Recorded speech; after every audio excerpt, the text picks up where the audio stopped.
오늘의 정치권 이슈 살펴봅니다. 신성범 전 의원, 배종호 세한대 교수 두 분과 함께합니다. 어서 오세요. 안녕하세요. 안녕하세요. 지금 교육부 장관 그리고 보건복지부 장관 자리가 공석입니다. 두 차례의 이 추진 절차가 있었는데 지금은 자리가 지금 비어 있는 상황이고 여기에 대해서 함합형들이 언론을 통해서 제기되고 있는데 윤석열 대통령 오늘 출근길에도 관련 질문이 있었습니다. 여기에 대한 답변 듣고 이 얘기 해보도록 하겠습니다. 지금도 열심히 또 찾으면서 또 동시에 검증도 해나가고 그렇게 하고 있고 지금 현재는 새로운 어떤 그 교육 정책이라든가 또 새로운 어떤 그 복지 아젠다를 지금 보여드리고 있는 상황은 아직 아니기 때문에 기존에 진행되는 일들은 우리 이번 정부에서 임명한 차관들과 또 대통령실의 수석들과 잘 협조해서 지금 그런 일들은 복지와 교육 문제는 지금 원만하게 진행이 되고 있고 아주 신속하게 장관 후보를 발표하도록 그렇게 하겠습니다. 네, 신속하게 후보를 발표하겠다고 했는데 지금도 좀 서둘러야 된다라는 지적들이 있고 그러다 보니까 이런저런 인물들이 함합형에 오르고 있습니다. 어느 정도까지 진전이 있는지에 대해서는 지금 단언할 수는 없겠지만 대통령실에서 감동 인선을 하겠다고 했단 말입니다. 좀 어느 쪽에 좀 비중을 두고 보고 계십니까? 이 두 장관이 중요한 이유가 정부 출범이 100일이 넘도록 빈자리가 있다는 점도 중요하지만 자리 자체가 갖고 있는 중요성이 있는 거예요. 예를 들어서 지금 이 정부가 윤석열 정부가 가장 개혁적으로 강조한 게 교육개혁, 연금개혁, 노동개혁이잖아요. 연금개혁은 복지부 장관 소속이고 교육개혁은 교육부 장관의 소관 사안인데 3대 개혁 과제 중 2대 개혁 과제를 추진할 장관 자리가 아직도 비어 있다. 또 그 두 자리가 공교롭게도 세 번째 후보자를 찾아야 될 상황이에요. 네. 다시 한번 되돌아가면은 복지부 장관은 정호영 후보자, 김성희 후보자 둘 다 낙마했죠. 교육부 장관 김인철 후보자, 박순애 후보자 둘 다 낙마했다.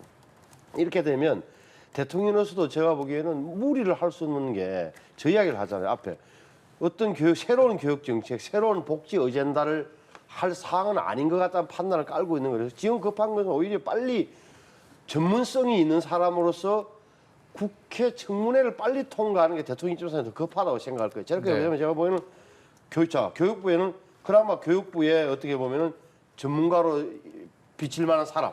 왜? 앞에 박순애 장관이라든지 이런 분들이 다 아니었다는 게 탄로가 났기 때문에 판명됐기 때문에 교육 전문가. 또 뒤에는 복지부 장관에서는 어떻게 보면은 관료 출신이 좀 더 나은 점수를 받을 가능성이 높다. 좀 그래 보여져요. 누가 될지는 모르겠으나 제 눈에는 좀 그렇게 보여지는데 어찌됐건 저 대통령이 사람을 찾는 시야를 좀 넓혀야 된다는 걸 국민들은 이 두 장관을 누구를 선임하느냐를 보면서 다시 한번 또 판정하고 네. 평가를 할 거라는 이 대목이 대통령이나 대통령실 입장에서는 또 부담스러운 대목이 부담스러운 분야입니다. 예. 네. 어떤 인사가 좀 필요하다고 보십니까? 제가 볼 때는 누구를 선택을 하느냐의 문제도 굉장히 중요하지만은 어떤 인사 검증 과정을 거치느냐, 이 인사 시스템이 더 중요하다고 봅니다. 지금까지 말씀하신 대로 초대 1차 후보자 그리고 2차 후보자까지 다 지금 낙마를 했거든요. 근데 대체적으로 윤석열 대통령하고 사적 인연관계에 있는 그런 인사를 하다 보니까 결국은 검증 과정도 제대로 되지 않았다라는 그런 평가가 높거든요. 실제로 이제 검증 라인을 보면은 대통령실에 다 복두규 인사기획비서관을 포함해가지고 공직기강 비서관 또 인사비서관 다 검찰 출신의 윤석열 대통령의 측근이거든요.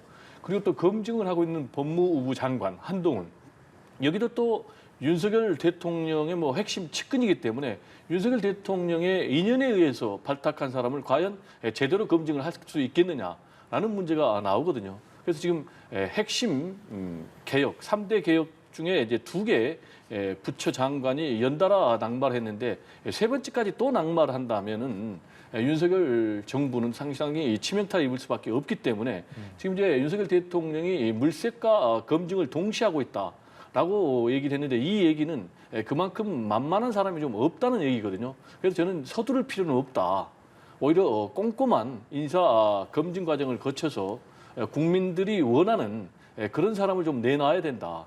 그리고 이제 감동 인사를 하겠다라는 이제 그런 수사적인 표현보다는 철저한 검증을 거쳐서 국민들의 마음에 드는 그런 사람을 내놔야 되겠고, 역시 이제 중요한 것은 꼭 내 사람보다는 오히려 이번 기회에 탕평 인사를 해서 야당과 새로운 협치의 시동을 걸 필요가 있지 않나라는 생각이 좀 듭니다. 예. 한편 어제 국회 법사위에서는 검수완박법 시행령 개정안을 두고 한동훈 법무부 장관과 또 야당 의원들이 맞붙었습니다. 야당에서는 이 시행령을 꼼수다 이렇게 비판을 하고 있고, 한 장관은 적법하다 이렇게 맞붙었었는데 법적 논란이 지금 여전한 상황이거든요. 이 검수완박법이 예정대로 9월에 시행이 될 수 있을 것인가, 어떻게 좀 전망을 하십니까? 법안은 정확하게 말하면 검찰청법 개정안과 형사소송법 개정안은 9월 달 되면 시행되는 거예요. 그럼 한동훈 장관이 좋아하든 싫어하든 상관이 없어요. 다만 이게 왜 문제가 되냐면, 아시는 대로 검수완박법을 만들 때 마지막으로 6대 범죄에서 검찰이 직접 수사할 수 있는 권한을 2개 범죄로만 줄였잖아요. 4개 범죄는 9월 달부터 경찰이 수사해야 된다고. 2개 범죄에 대해서는 뭐라고 표현했습니까? 부패 범죄와 경제 범죄 등 대통령령으로 정하는 주요 범죄는 검찰이 수사할 수 있게 돼 있어요. 그러면 법무부 입장에서는 등 대통령령으로 정하는 중요 범죄는 뭐냐? 대통령령으로 정해야 수사를 할 수 있을 거 아니에요. 그래서 거기 법안에 따라서 대통령령으로 정했다고 이야기하는 거예요. 자, 그럼 그게 뭐냐? 근데 좀 더 그 전에 돌아가보면 이 왜 등이 됐느냐? 민주당이 검수완박법안을 단독 통과시킬 때 법사위에서는 지금도 있네. 부패 범죄와 경제 범죄 중 대통령령으로 정하는 중요 범죄였어요. 그게 해석의 여지가 별로 없어요. 그 2개 중에서 대통령령으로 정했으면 됐으니까. 하지만 본회의 최종본을 통과시킬 때는 등으로 고쳤어요. 왜? 그때 여론이 너무 안 좋았단 말이에요. 위장 탈당에다가 안건 조정위원회라든지 그다음에 법사위에서의 피켓 시위라든지 또 본회의에서의 당시 국민의힘의 필리버스터, 이것 때문에 본인들이 등을 넣은 거예요. 중을 등으로 네. 바꿔놓고는 거기에 맞춰서 법무부가 자 대통령령으로 이걸 하겠습니다라고 하니까 이거는 일탈이다, 넘어갔다 이렇게 보는 거예요. 근데 제가 보기엔 정확한 표현은 어떻게 보냐면, 한 범죄가 여러 가지 적용 법규를 놓고 2-3개가 겹쳤을 때 검찰 입장에서 가장 유리한 쪽으로 해석할 수 있게끔 만든 거예요. 예를 들어서 선거법 사건이 있다 칩시다. 그러면 자, 공천 헌금을 받았다, 내지는 후보자를 매수하는 범죄는 이게 선거법 위반 사건입니까? 부패 범죄 사건입니까? 양측 다 있잖아요. 그러면 검찰 입장에서는 이거는 부패 범죄로 볼 수 있다고 해서 자기들이 수사를 하겠다는 취지로 해석을 해낸 거란 말이에요. 또 하나는 공무원들에 대해서도 직권 남용이라든지 뇌물 사건, 소액 뇌물 사건에 대해서도 자기들이 수사할 수 있게 가지고 간 거예요. 그래서 야당은 지금 문제 삼는 게 직권 남용이 어떻게 공직자 범죄지 부패 범죄냐고 이야기하는데, 법무부 측의 설명을 들어보면 국가기관인 국민권익위원회에서도 이 직권 남용을 부패 범죄로 규정해놨다. 따라서 이것을 준용해서 우리는 법무부에서 이렇게 판단한 거라고 보는 거란 말이에요. 그러니까 민주당 의원들은 굉장히 기분은 뭐 어쩔지는 몰라도 자기들이 빌미를 제공한 거다라는 점은 또 분명해지는 것 같고, 만약에 문제가 된다면 제가 볼 때는 나중에 되면 어떤 특정 사안을 놓고 검찰과 경찰 사이에 영역 다툼이 벌어지면 그것이 헌법재판소로 갈 수 있을지언정, 적어도 국회에서는 이 부분에 대해서 뭐라고 하기는, 특히 야당 입장에서는 공개가 하기가 저는 쉽지 않다고 봐요. 알겠습니다. 네, 제가 좀 동의하기 어려운 예. 내용이니까요. 저도 좀 첨언을 해야 되겠는데요. 일단 이제 시행령이라는 것은 상위 법의 범위를 넘어설 수는 없는 거예요. 상위 법에 허용하는 위임 범위 내에서 상위 법의 미비점을 보완해야 되는 건데, 지금 이제 이른바 검수완박법의 흐름을 보면은 검찰의 직접 수사를 제약을 해야 된다. 그리고 전국적으로는 검찰의 직접 수사를 없애야 된다. 그래서 이제 6대 범죄에 대해서 검찰의 직접 수사를 제한하는 그런 이제 검경 수사권 조정 법안이 통과가 됐고, 그리고 또 지난번에 부패와 경제 2개 범죄로 제한하는 그런 흐름으로 됐는데, 여기에 대해서 지금 법무부에서 시행령을 통해서 6대 범죄에서 2대 범죄로 줄었는데, 오히려 이걸 공직자, 선거, 심지어는 마약, 그리고 보이스피싱, 이제 경제까지 오히려 대폭 늘려버렸단 말이에요. 그러면 이 부분이 과연 상위법이 위임하는 그런 범위에 맞느냐라는 것과 관련해서는 분명히 그 법의 정신과는 어긋나는 부분이죠. 그러면 이제 여기에 대해서 지금 여권은 뭐라고 얘기를 하냐면 우리 신 의원 얘기처럼 위장 탈당 또 이제 회기 쪼개기 이런 검수완박법의 개정 절차적인 문제를 얘기하는데 이 부분과 관련해서는 헌법재판소에서 판단을 받으면 되는 거예요. 그러나 이것과 또 상위법이 위임하는 범위를 지키느냐라는 건 전혀 별개의 문제인데 지금 이렇게 되면은 여기에 대해서 나중에 이제 수사를 받게 된 피의자가 재판을 받으면은 이거는 분명히 위법 수사다. 왜냐하면 위헌적인 요소가 있고 위법적인 요소가 있기 때문에. 그런데 대법원에서 최종적으로 판단을 받거든요. 그럼 대법원에서 이 부분에 대해서 이런 분명히 위법한 수사다라는 결론이 나온다면은 이 시행령 자체가 다 이제 무용지물이 되니까 더 큰 패착으로 이어지지 않을까 그런 전망도 일부에서는 상당히 나오고 있는 상황입니다. 예. 근데 저는 정치권에서 이 문제에 대해서는 이야기할 때 조심스러워해야 될 게 기본적으로 그것이 경찰이 됐건 검찰이 됐건 범죄를 좀 막아라. 그리고 범죄가 일어났으면 끝까지 소추하여 처벌하라는 게 정치권에 기본적으로 취해야 될 태도가 있는 건데 당신들 검찰은 왜 수사해서는 안 될 범죄를 왜 당신들이 수사하는 거야? 우리가 권한을 정해줬는데 범인을 정해줬는데 그걸 왜 넘어가는 거야라고 말하는 것은 제가 보기엔 좀 어색한 측면이 있는 거예요. 또 한 가지 범죄가 여러 가지 법률 해석이 가능하다고 본다면 법무부에서는 당연히 자기들 유리한 쪽으로 해석할 수 있는 여지를 갖고 덤비는 거고 여기에 대해서 만약에 문제가 있다면 헌법재판으로 넘어가는 게 마땅하다. 제가 보기에는 그런데 쉽지는 않을 거다. 정치권에서 이렇게 이야기하는 지금 야당의 주장대로 하는 것은 자기들이 이미 명분을 준 거예요. 이렇게 중을 등으로 고치는 순간 이 사건이 예고된 거라고 봐야 되는 거예요. 예. 이런 가운데 여야가 특별감찰관과 관련해서도 충돌을 했습니다. 이 자리가 2014년에 만들어졌지만 2016년부터 계속 비어왔었는데 국민의힘이 특별감찰관 임명에 동의한다고는 했지만 조건을 달면서 여야의 신경전이 다시금 벌어지게 된 겁니다. 우상호 민주당 비대위원장의 목소리 듣고 대담 계속해서 이어가도록 하겠습니다. 특별감찰관은 사실 야당 입장에서 보면 해도 되고 안 해도 되는 일이거든요. 이게 일종의 조언인데 저희들 입장에서는 특별감찰관이 없이 김건희 여사가 계속 사고 치는 게 더 재밌죠. 그러나 국가의 위상이 있어서 그런 일이 없도록 만들자고 하는 일종의 충고인데 거기다 다른 조건을 갖다 붙이는 건 조금 제가 볼 때 조영 의원님답지 않은 제안 같아요. 네, 대통령실은 국회에서 여야가 협의를 해서 추천을 해달라라고 공을 넘긴 상황이고 지금 들으신 것처럼 국민의힘은 특별감찰관, 그러니까 대통령과 대통령 친인척에 대한 조사를 그전에는 그 비리를 조사하는 이 자리가 계속 비어 있었다라고 앞서서도 설명을 해드렸는데 이것과 그리고 북한인권재단 이사를 함께 임명을 해야 된다 이런 연계안을 내놨고요.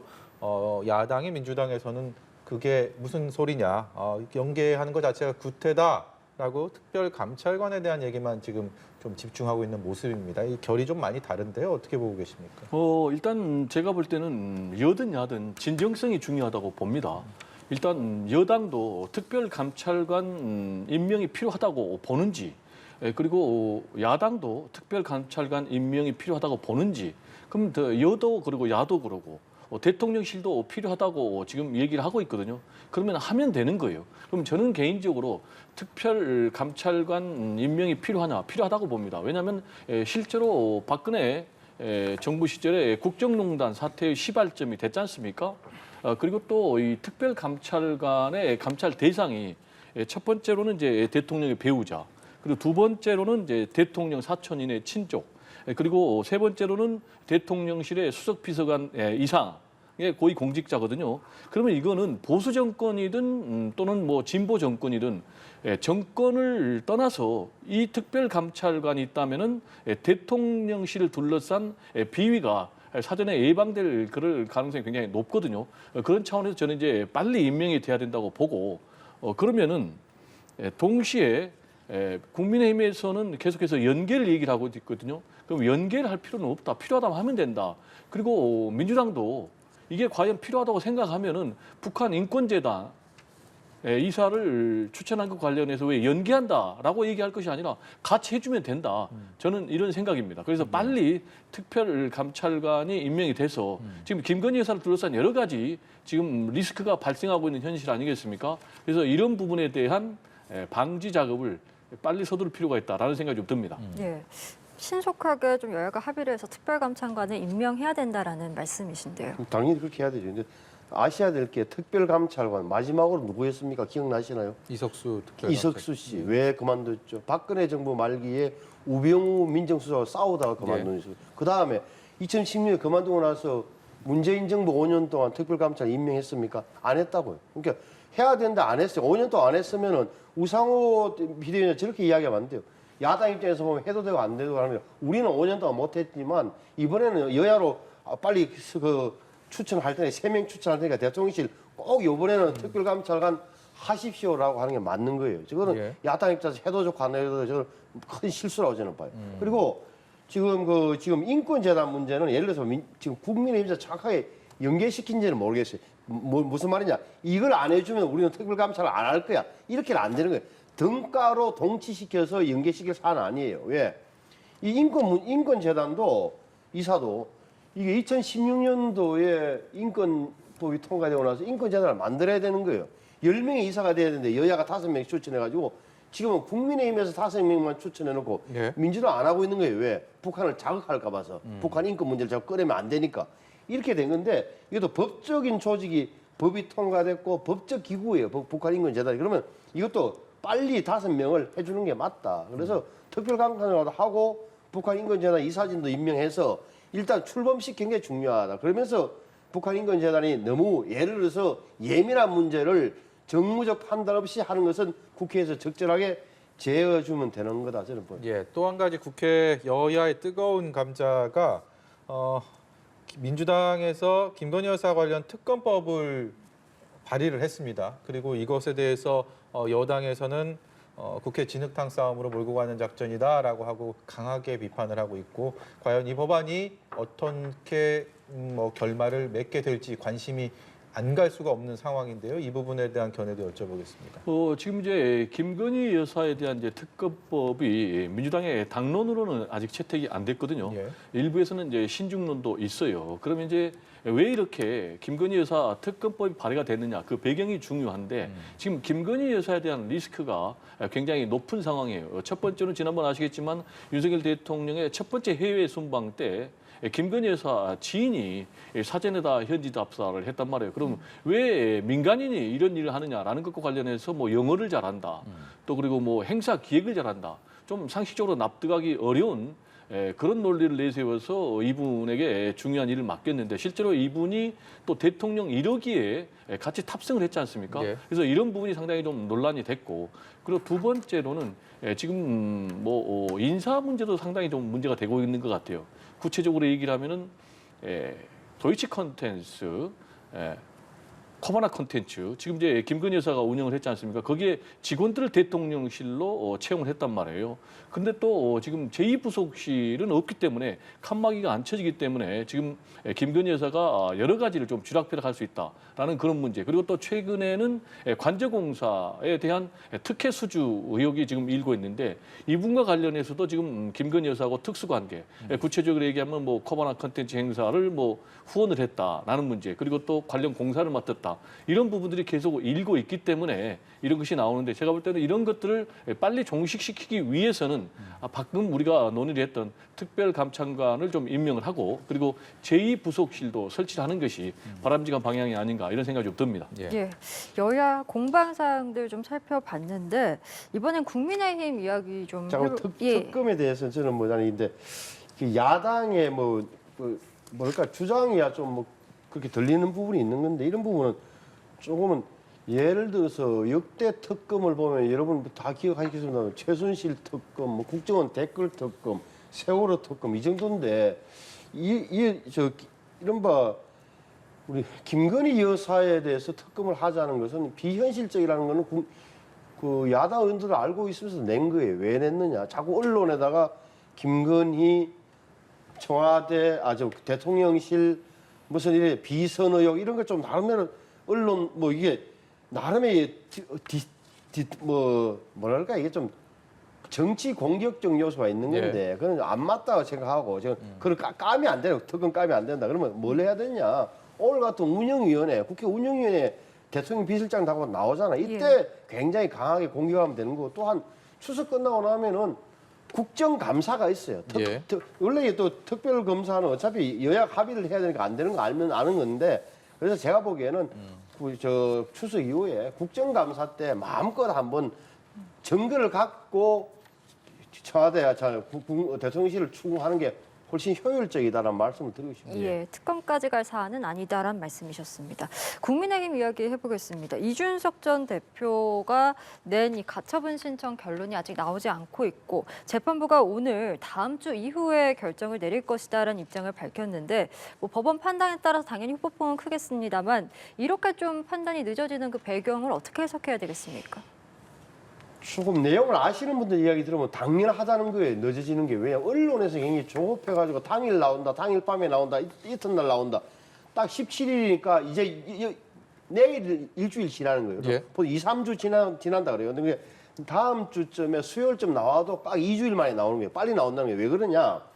이게 결정문을 쓰는데 결론은 뭐 쉽게 되겠지만 결정문을 쓰는데 시간이 많이 걸린다는 게 그렇죠. 좀 법을 아시는 분들의 이야기예요. 특히나 집권 여당의 대표를 둘러싼 이 논쟁에 대해서는 굉장히 지점이 많기 때문에 살펴야 될 그 내용이 많기 때문에 결정문을 쓰는 게 굉장히 판사 입장에서는 신경 많이 쓰이고 논리적으로 꼼꼼하게 따져봐야 된다는 그 점이 가장 크다고 보는 거예요. 예. 다만 그럼에도 불구하고 제 개인적으로 보기에는 이것은 이렇게 오래 걸리면은 이제 일반적으로 보기에는 이준석 전 대표가 제기한 내용이 받아들여지는 공산이 큰 것 아니냐? 왜? 쉽게 기각할 것 같으면 짧아질 텐데 이게 오래 쓴다는 것은 뭔가 헌법도 이야기하고 뭐 이렇게 내용이 많아지면 그런 의심은 지금 국민의힘 측에서 할 만한 내용이라고 저는 봐요. 이런 가운데 이준석 전 대표가 법원에 스스로 제출한 자필 탄원서가 언론 보도를 통해서 전해졌습니다. 여기에 대해서 이 전 대표도 본인의 SNS에 또 관련 입장을 밝히면서 신군부, 계엄, 이런 표현까지 했단 말입니다. 이 부분에 대한 숨어 있는 좀 의도 어떤 것이 있다고 보십니까? 자필 탄원서는 앞으로 두 가지가 좀 문제가 될 것 같아요. 지금 앵커께서 말씀하신 내용도 상당한 파문이 올 것 같아요. 사실상 윤석열 대통령을 지칭을 한 거예요. 직접 실명을 거론 안 했지만은 절대자 그리고 말씀하신 대로 신군부. 그러니까 이제 신군부를 주도한 그런 핵심 인물로 윤석열 대통령을 사실상 비유를 했기 때문에 정치적으로 지금 윤석열 대통령에 대한 공세의 수위가 직접 공세의 수위가 계속 높아지고 있기 때문에 앞으로 국민의힘 내부에서 이 문제를 둘러싼 또 논란이 뜨거울 것 같고요. 또 두 번째로는 지금 유출 문제도 되고 있어요. 이준석 전 대표 같은 경우는 내가 이걸 지금 유출 안 했는데 제3자가 했다라고 얘기를 하고 있거든요. 그래서 이제 두 가지가 계속해서 문제가 될 것 같은데 역시 이제 핵심은 이준석 리스크가 앞으로 정리가 될 것이냐 또는 더 커질 것이냐라는 문제인데 일단 방금 우리가 논했던 이제 가처분 신청에 대한 결과는 상당 부분 늦어질 것으로 보여져요. 그렇다면은 그 기간 동안에 계속해서 이준석 리스크가 굴러갈 수밖에 없거든요.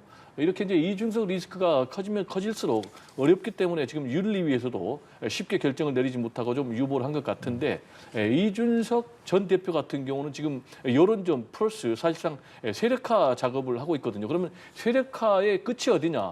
제가 볼 때는 독자적인 창당까지 염두에 두고 있거든요. 그래서 이 이준석 리스크는 시간이 갈수록 일파만파 파장이 더 커질 것이다. 이렇게 전망이 됩니다. 이준석 전 대표 저건 잘못된 거예요. 그냥 뜬금이 없는 거예요. 다시 말하면 지난번에 남부지방법원 앞에서 마치고 나와서 이야기했던 상권 분립의 훼손이라는 것도 뜬금이 없는 게 왜냐하면 대전제가 저기는 자기를 몰아낸 자기를 추출하는 일련의 과정의 배후에는 윤석열 대통령이 작용하고 있다는 걸 전제적으로 깔고 이야기를 하는 거니까 상권 분립이 훼손되고 있고 이번에 났다는 건데 저게 남부지방법원의 판사들 3명의 판사들에게 미치는 영향은 거의 없는 거예요. 왜냐하면 그분들은 법리적으로만 보기 때문에 헌법적 가치와 정당법 그리고 국민의힘의 당헌 당규에 맞는지만 보는 분들이라서 이 뒤에 윤석열 대통령이 있건 없건 이런 부분에 대해서는 판사들이 판단할 여지가 별로 없어요. 그래서 저거는 약간의 좀 뭐랄까 번지수를 잘못 찾은 좀 대응처럼 보여요. 저건 사실 정치적이고 대언론적인 그런 홍보용이에요. 이준석 예, 예. 대표의 제 말은. 알겠습니다. 저희 오늘 두 분 말씀은 여기까지 듣도록 하겠습니다. 신성범 전 의원, 배종호 세한대 교수와 함께했습니다. 오늘 말씀 고맙습니다. 네, 감사합니다.